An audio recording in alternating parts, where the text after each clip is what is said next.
There you go. Hey, Buckle Chasers. How are you guys doing tonight?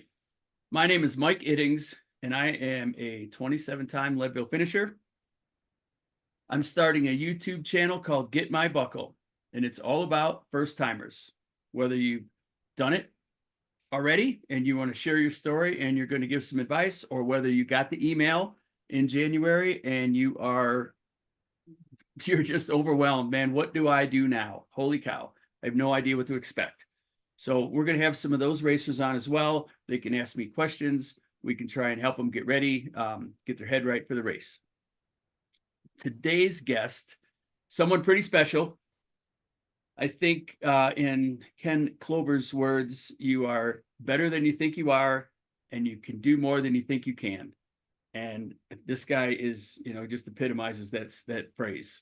So he is one special guy, one tough son of a gun, and glad he's on our show, and he's going to share his story, and I think you're going to be pretty impressed. So Tony Dultz, welcome. How are you? I'm great. Thanks for having me on. I'm actually honored to be on your show with you and have some time to chat with you. This is great. Thanks. Thank you. And I'm honored too, and I think the audience will hear why so in a minute. But Tony's got a pretty unique story. We'd like him to share it with us, and he's going to, I think he's going to start from when he got his email saying you're in. All right. Sounds good. Ahead, so Tony. from, like I said, from about January on, when I first got my email, and to back up a little bit, this was a 3-year plan in progress. So I actually went through the Silver Rush twice to try to qualify and get into the lottery. So this year was the first year I managed to actually get into the lottery and got my spot. So pretty pumped after doing that. 2 tries at the Silver Rush. Like everyone says, it's nothing to shake your head at. It's a great race, huge challenge. So I learned a lot through that. Sure. As someone who comes from sea level, it's quite an interesting adventure being up in Colorado at 10,000 feet. It's a much different world. So once I got my email for Leadville this past year, I was full steam ahead. I was already kind of in progress in some training. Never actually put the bike down in the winter as much as I can. I'm on the trainer. So I didn't start from, I guess, the couch, if you will. I still had, some time under the seat for a good part of the winter. To kind of back up to that, in October, I went into the hospital for some scans for a kidney stone. It seems to be something in my family that we just all get. And during that time, I was contacted by the radiologist that they found something in my lung that they didn't like, and they wanted to kind of refer me to a pulmonologist. So kind of set the stage for that. So in January, I can just continue training. I'm on the trainer. I did Training Peaks for a training program. So I was on the road doing that.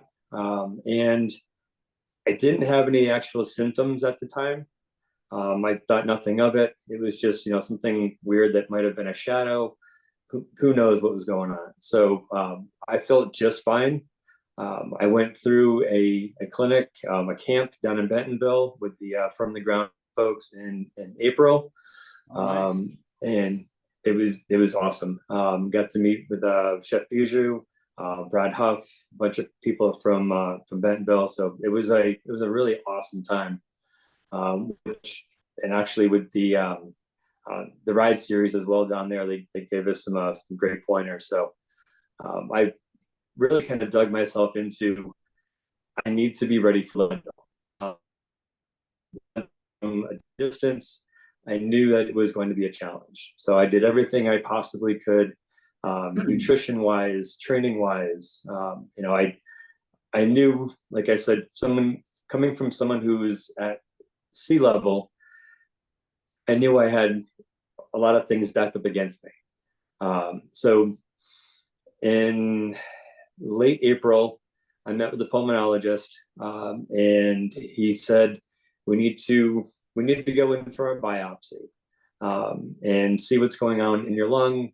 There's something that we've noticed, like the radiologist picked up on. It might just be a shadow. It might just be something that when you had pneumonia years ago, who knows what it is. It could just be nothing. Let's not get too crazy about it yet. We'll go in, we'll check it out, and we'll see how what we come up with.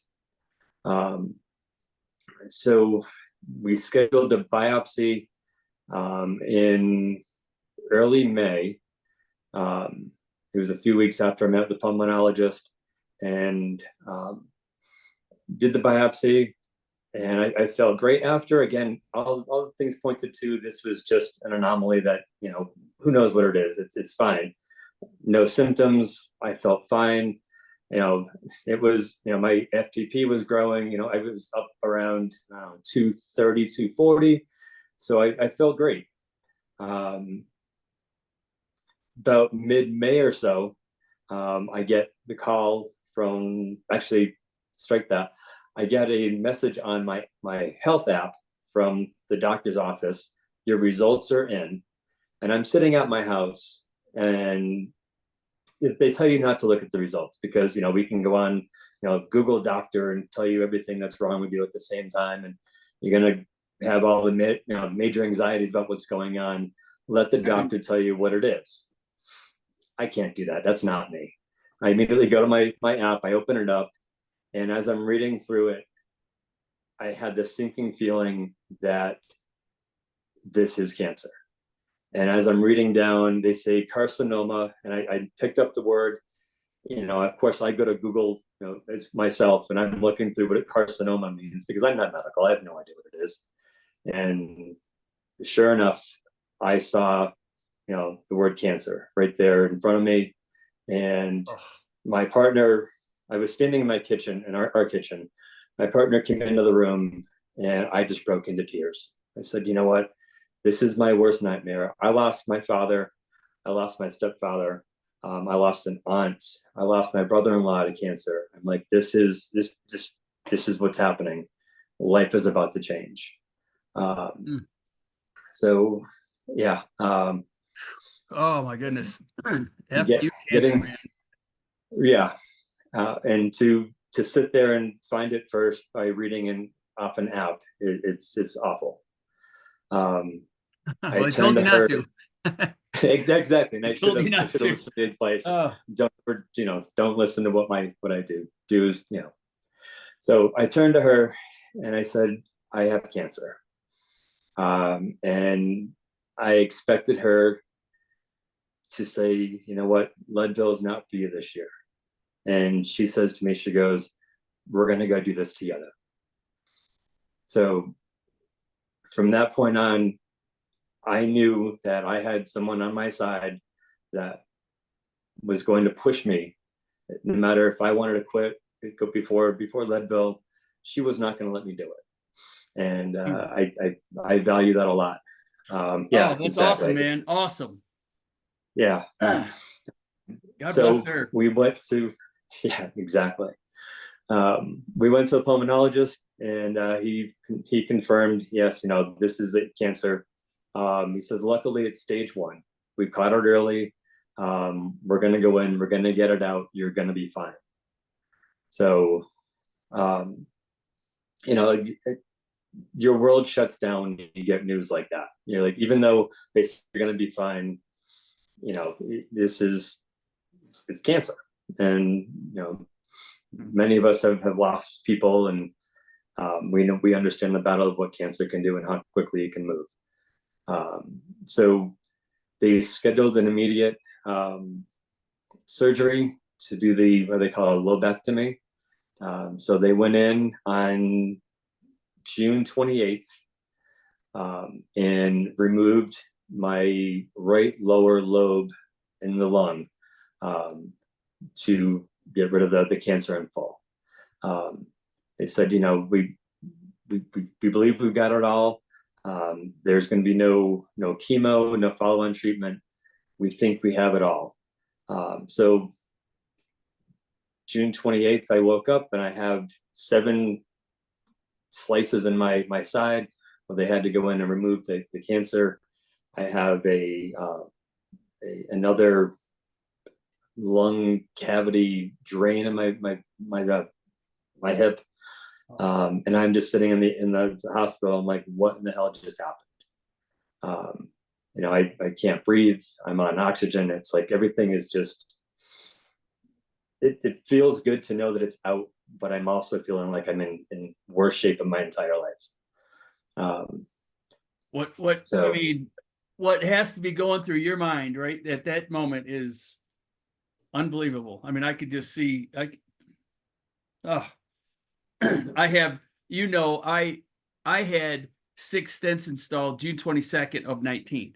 So I woke up June 22nd with these pressure bands on my wrist because they went into my wrist to do the stents, and just the pain was just unbelievable.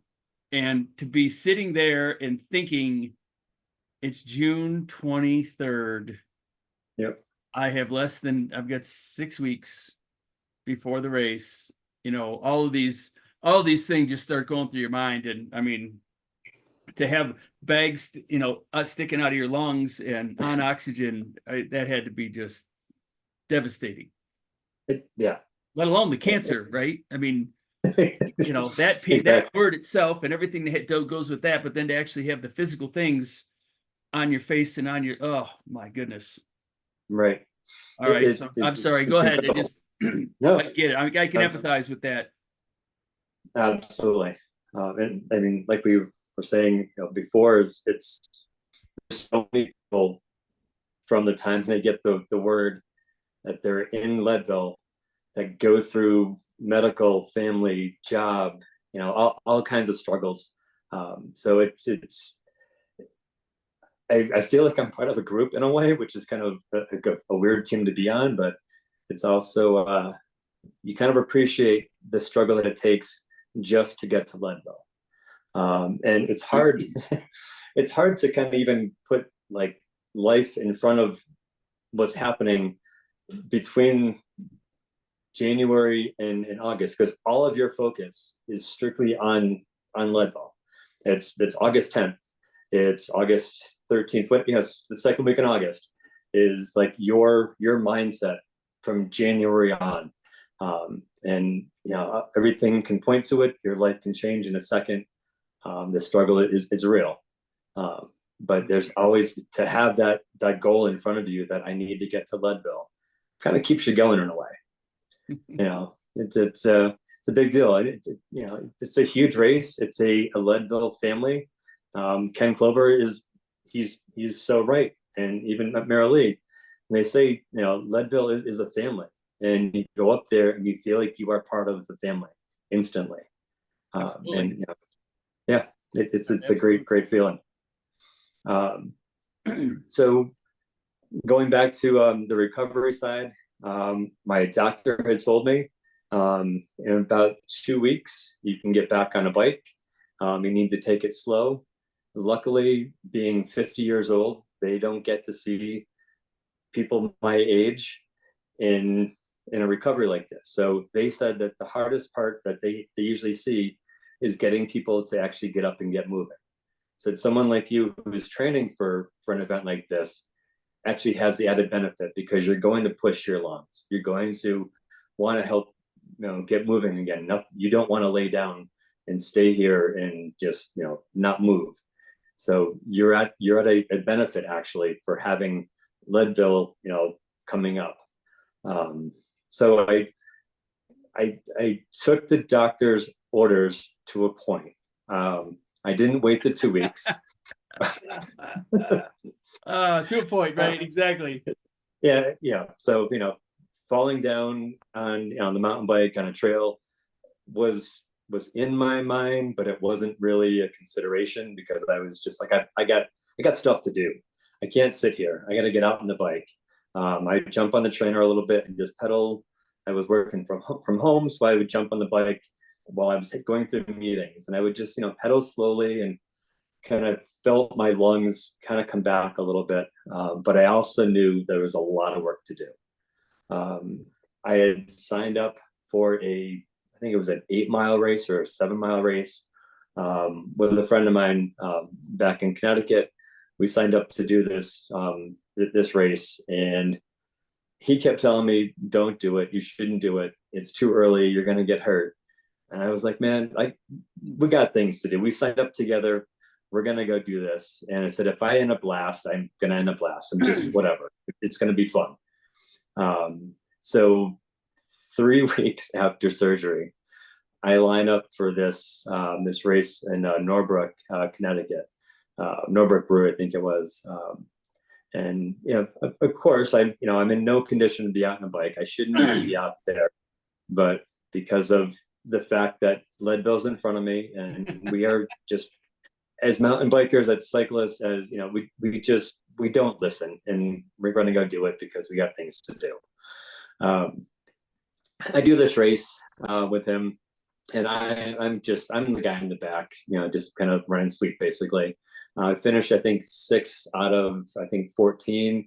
So it was a good day, a lot of fun. But I also knew that my lungs were nowhere near where they should have been, and I had a lot of work left to do.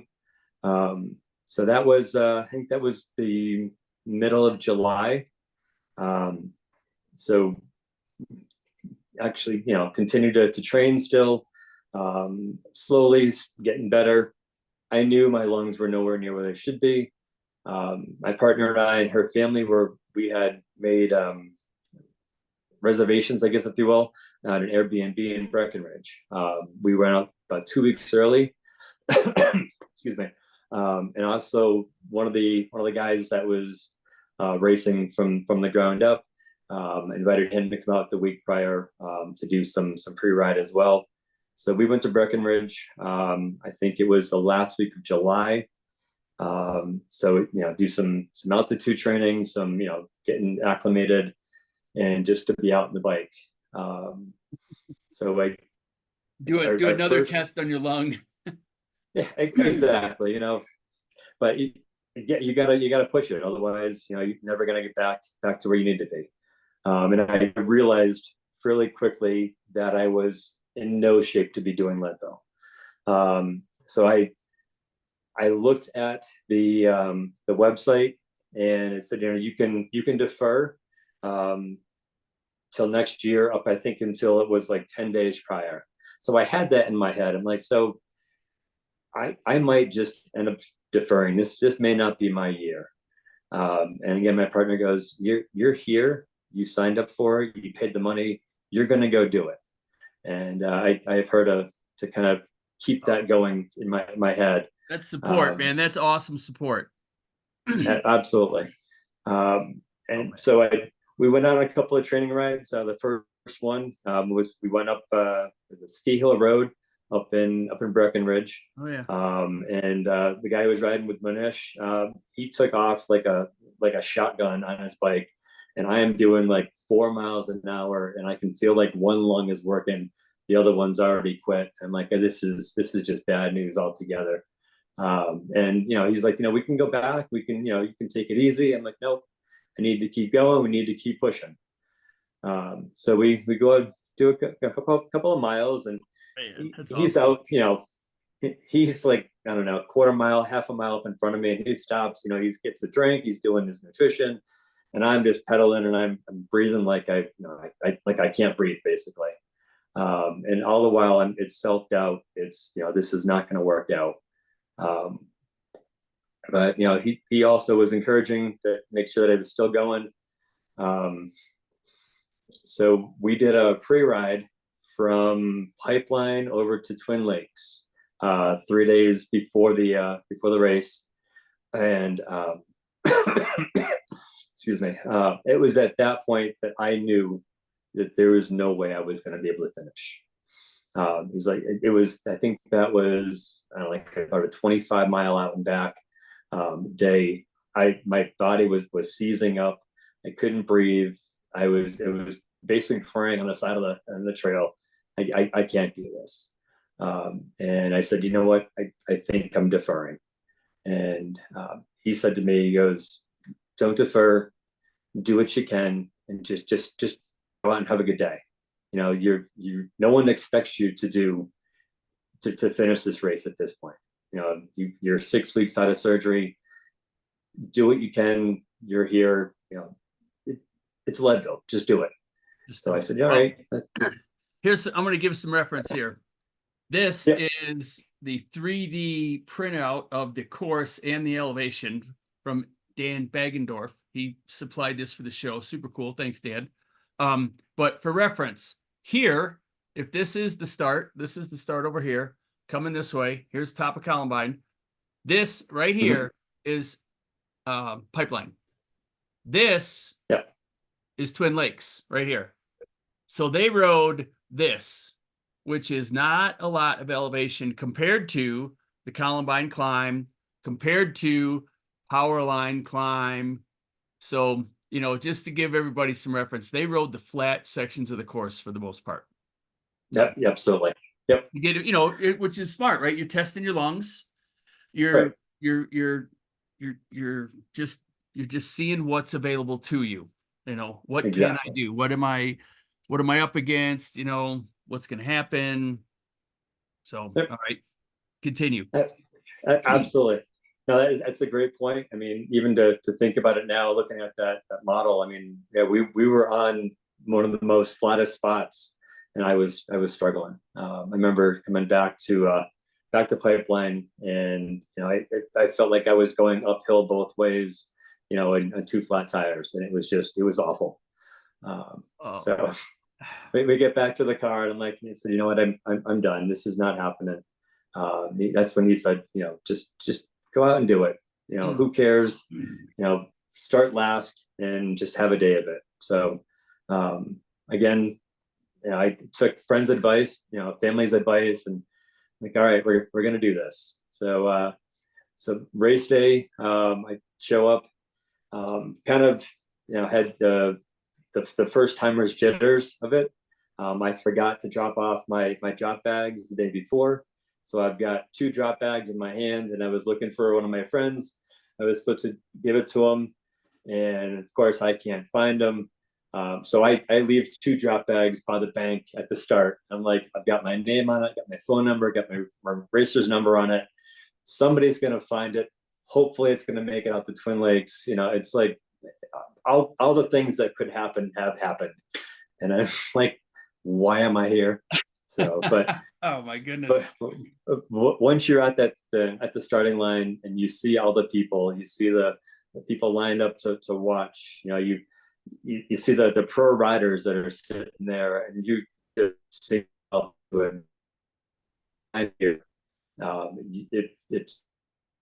it's friendly. It's just there to have a good time, and it's an amazing experience to line up, and it's wild. So I decided I was going to start in white 4, literally the very, very last row that you can even start this race at. So I figured by doing that, I'm going to let everybody in front of me go. I'm just going to pedal and be happy and just have a day. In one aspect, that's like, I'm just here having a good time. But in the other way, I've heard it said many times, if you're going to race, go race. You know, don't go to your plan B, stay with your plan A. White 4 being last was my plan B. So I basically had already given up before I started, but I was there and I was happy. So I think in hindsight, maybe I should have started in white 1, and, you know, had a better day of it. But again, I was so wiped and just happy to be towing the line on that day that I guess that's where my mind went immediately. Well, white 1 or white 4, that does not mean you already gave up. Right. Yeah. No, are you kidding me? A guy's got, you know, only a long 1.5 longs, and he is at the starting line at Leadville. Come on. Give yourself Yep. more credit than that. Yeah. Well, you know, and watching everybody take off in different corrals was awesome. And that kind of jazzed me up. I knew once I started seeing people go, I was like, all right, maybe I do have some effort in me. Maybe I can do this. So my corral goes off, and I am just pedaling, and I can feel it a mile down the road that my lungs are just burning already. And I'm like, all right, well, we're going to be in survival mode for most of us. So I went into this race not to finish. I went in with the goal of making it to Twin Lakes outbound. So I'd been there before. I knew where I was going to be at, and I figured that was going to be, that's your first cutoff, basically. And I was like, if I can make it to the cutoff without quitting, that's my goal. So I took off, like I said, in White 4, and we started climbing Kevins, and I immediately got off the bike, and I like my lungs are shot. So I did a lot of walking up Kevins, and then I would find some people that were kind of like at my speed. I'd get back on the bike, and we'd kind of climb together. The downhills that I was experiencing were an absolute riot. I would get like this, your energy comes back. You're like, oh, I can do a downhill. I can kind of float through this. Maybe it's not so bad. And you've been to Leadville a couple of times. You know how quickly those downhills go away and the uphills come back. So I took the downhills for what they were, and basically did the uphills the best I could. Powerline was an absolute riot. I enjoyed the hell out of that. There was actually a guy that was there, and I wish I could have done more for him. He was pushing people up the hill before you get to Powerline, the very top of Powerline. So there was probably about a quarter mile, like straight away, and he would basically get behind you, and he was pulling me up and pushing me up and everything. So it was quite an experience. Being out in the race course itself is a wild experience. I said I had some great times, and I had some very dark moments where, you're probably doing more damage than good with the condition you're in. But at the same point, like I said, it's Leadville. I mean, how do you not give it 100% when you're out there? Between just the thrill of being there, the work you put into it, it's 8 months of training, and you just have to give it 100%. Amen. Yeah. Amen. I got to Pipeline, and I go through the checkpoint there, and I start climbing up the road. And I get a text from one of my friends, and I look at my watch. Somehow the timing glitched. I was actually in first place according to the timing, like live tracking. And I'm thinking to myself, this is incredible. And I've got a screenshot of it too, so like I can show a bit that I was first in Leadville for at least I'm sure Keegan would love to see that at some point. I send it to him. So and that guy had an absolute screamer every day. It was like that was actually one of the best parts of being close to last, was watching Keegan come flying by me. Like he was on fire. It was amazing. So I think I had one of the best seats in the house, to be honest with you. Watching him coming back, it was crazy. Yeah. And the chase vehicle had a hard time keeping up with them. It was just an awesome day. But yeah, anyway, I was somewhere between the Pipeline checkpoint and Twin Lakes. My partner, she texted me as well. She's like, you're doing really well. It looks like you're going to actually make the checkpoint at Twin Lakes.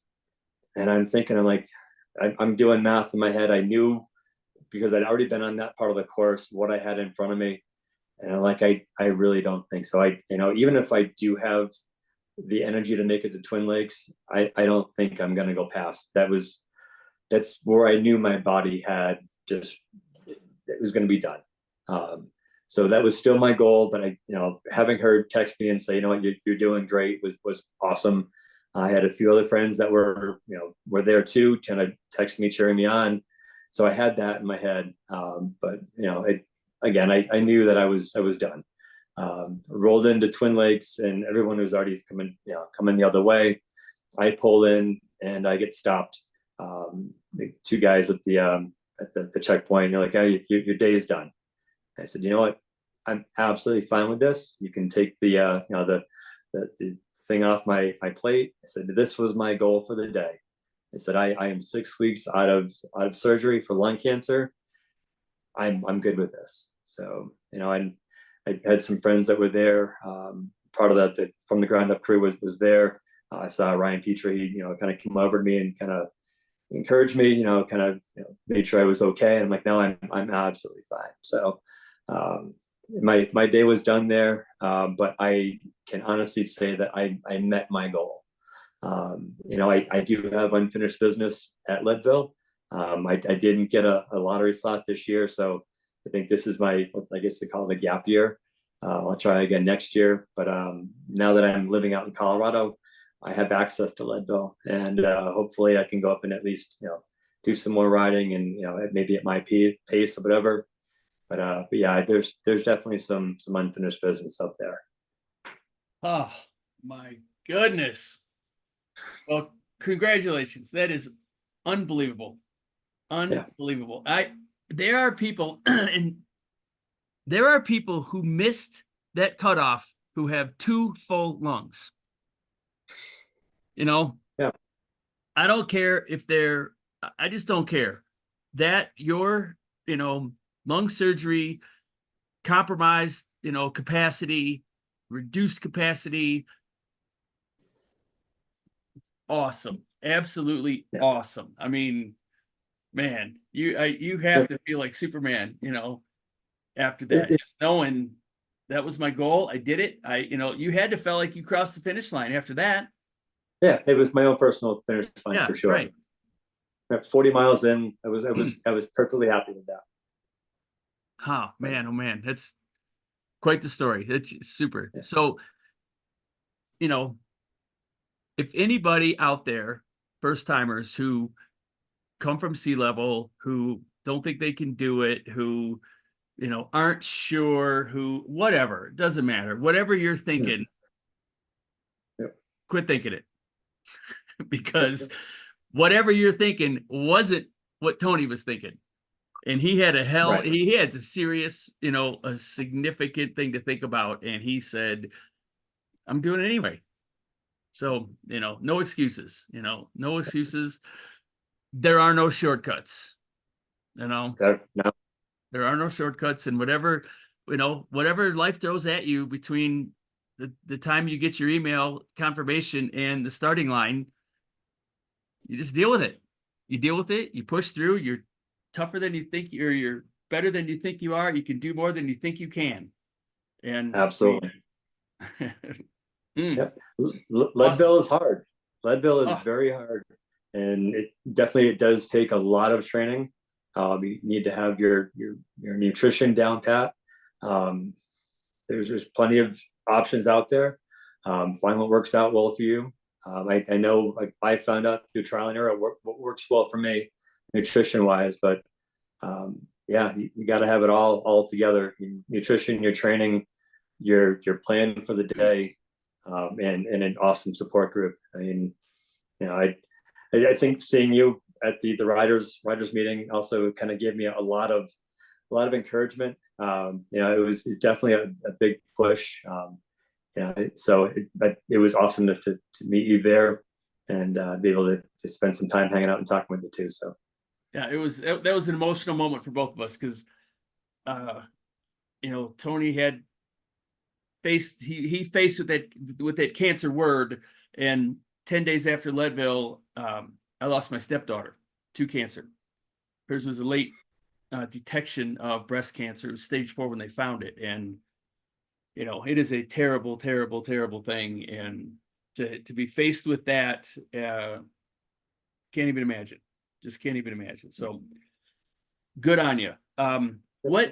Through your journey, Mhm. you touched on nutrition. What can you share, what were a couple of your defeats that you, throughout the training process, throughout your trajectory to Leadville, what were some things that just, you're like, don't ever do this. This didn't work for me. That kind of thing for the first, for the people, going to be on the starting line for 2024. Yep. So I can tell you, when I started this journey towards Leadville, like I said, I did 2 silver rushes prior to this. My first one, again, being an East Coast guy, having no idea what it takes to ride up here at altitude, what Colorado even looked like half the time. I showed up on a hardtail with a 1032 cassette in the back. So for someone like me, and my FTP at the time was about 90. So I was basically single speeding, trying to compete at the Silver Rush. So so if you're going to start to do this, I would suggest, knowing what kind of gear you're gonna run, understand your bike. So from someone like me, again, I was just a random mountain biker that decided to go do something hard like this. Man. Do some research as to what you're up against. Know what kind of bike you're going to be riding. Make sure your gear is appropriate for the terrain you're going to be on. I asked a lot of questions. I also didn't understand a lot of the answers either. So I said, Leadville's hard. It's hard for a reason. So having proper gear, I learned a lesson, and actually I thought that was the only gear cassette you could buy. I didn't realize there was pie plates that you could buy, and have all manner of other gears. So I'm on, what am I on, like an 11, like 51 now, I think it is. I'm like, wow, that's pretty awesome. And I still run out of gears, but still. Training at sea level is difficult for this. If you are someone like me, or that can come out to Leadville early, there's the great debate about like training at altitude. Do you come out the day before the race? Do you come out 2 weeks before the race? There's a massive debate on that. But if you're able to come out to Leadville, Breckenridge, Frisco, Copper, somewhere out here at that altitude for some time, I highly recommend doing that. Again, training at sea level, the biggest struggle for me was to find an appropriate hill to climb. Something that had some difficulty. Maybe you throw some hot weather training in there, because currently hot weather training also is pretty close to altitude training. I guess there's a similar science to it. Right, I've heard that too. So yeah, and again, trying to find the right terrain to train for, because you can ride a bike every single day of the week and do 20-30 miles at sea level, and then you get out here and it's a whole entire different world when you start getting at altitude. I guess I've heard as well, you can expect to lose 20% of your ability just by coming up here, and I think that's true. It's pretty accurate. Right. Yeah, without a doubt. So how did you, for your start, the start's always could be 37 degrees, it could be 47 degrees. Yep. What did you have? We had cloud cover this year, so it was pretty darn good temperature wise at the start this year. Were you prepared? Were you overdressed? Were you underdressed? Were you getting to the Tennessee Creek Road, the first the dirt portion? That's all downhill for the most part. And right. You get, a lot of people, numb hands, numb toes. Yep. How did you do? I was, like I said, it was a beautiful day at Leadville this year. We were very, very fortunate to have such an awesome day. I showed up with a hoodie, at the start line, regular, I was dressed basically in regular kit with just a hoodie on. I planned to start cold and then kind of just warm up throughout the day, the first 4, 5, 6 miles, just trying to get the everything moving. I figured that was going to be helpful.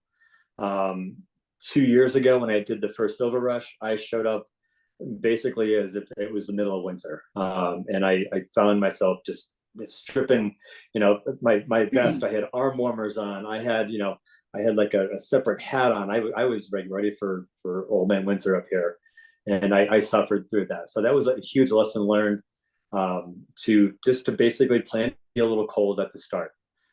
It saves time from having to stop and roll down your arm warmers, your leg warmers, taking off layers, and then having to find somewhere to put it. Because I'm sure you've seen it too. You're riding down the course, and you see this clothing on the side of the trail, and people are just taking off layers, and they have nowhere to put it, so they just drop it off the side.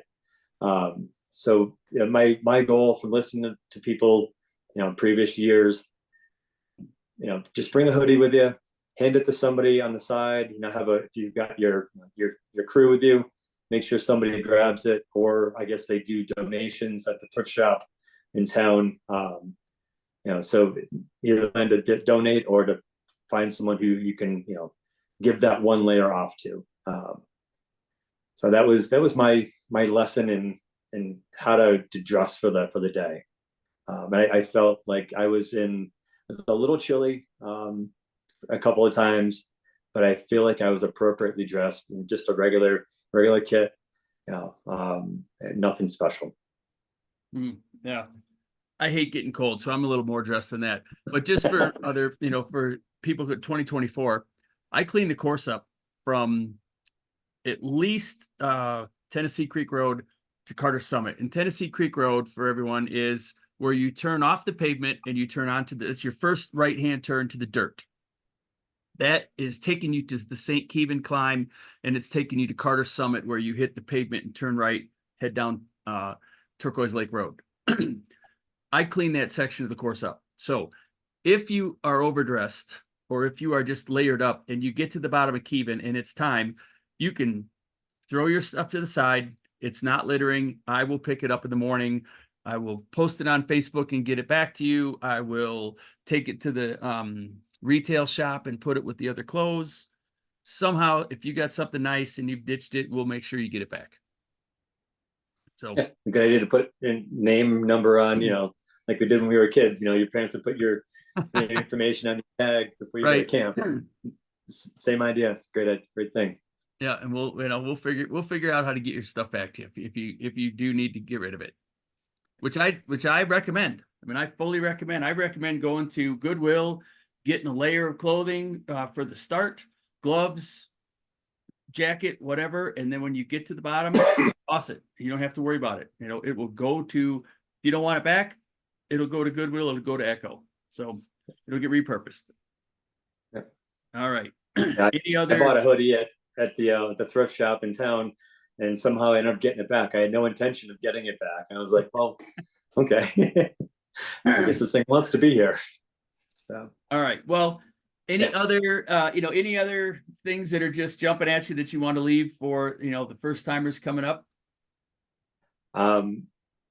Having a crew at the aid stations, it's huge. I did, like I said, I had some folks that were crewing for me, knowing that they're there and they have your gear, because I've heard in years past, you can get in some serious weather once you pass Twin Lakes and you start climbing to Columbine.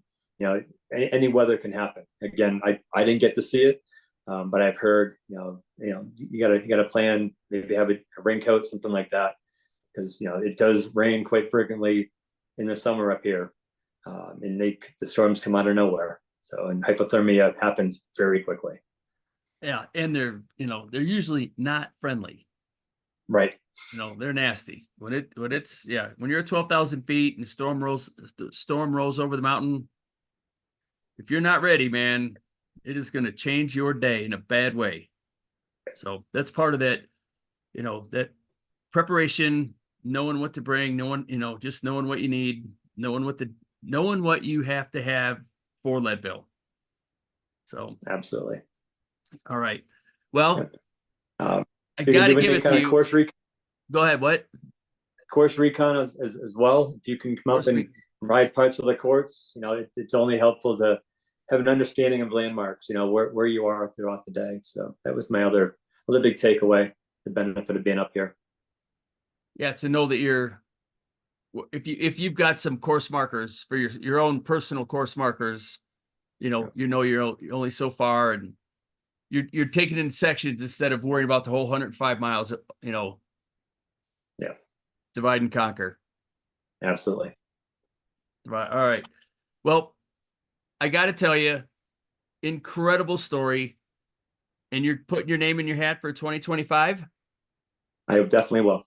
Yep. And I wish I was there this year, but I'll be up cheering people on for sure. Are you volunteering to try and get some hours in? I have not volunteered yet, not signed up for it. That's definitely an option. Maybe it's something I look into, but I definitely will be up there for race day and cheering people on for sure. Awesome. Yeah. Awesome. Well, I don't know. It's controversial now, but I mean, volunteer hours supposed to help you weight your your entry for getting in. So for what that's worth, good luck. Exactly. Thank you. Good job. Hope to see you in 2025. Absolutely. And my goodness, man, heal up, live strong, keep riding. Good job. Fudge, mama, man. Lung surgery, 45 days before the start of the Leadville Trail 100. And you still got to Twin Lakes, and you still beat people that had 2 lungs. Because I know that there were people that got cut off at Twin Lakes that had 2 lungs. Right. Didn't train. They just didn't for whatever happened, they didn't prepare well enough. And it sounds like if you would not have had that humongous hurdle, you would have been, you'd have been a whole different racer. So it would have been a whole different day. But again, I mean, it's fate and things happen, and I'm just grateful to be here, able to talk the story. So, yeah, awesome. And so we will have him back on our show. Get my buckle when he gets next time you get in. We'll track your progress. We'll talk to you when you get your email. We'll talk to you throughout the year, see how your FTP's raising, how your trajectory is, see what, did you regrow? Did it, what happened? So awesome, man. Love it. Love your story. Glad you're healthy. Good job. Very cool. I appreciate it. All right. Good night. All right, guys. Leadville Racers. This is Mike with Get My Buckle. We'll see you at the finish line.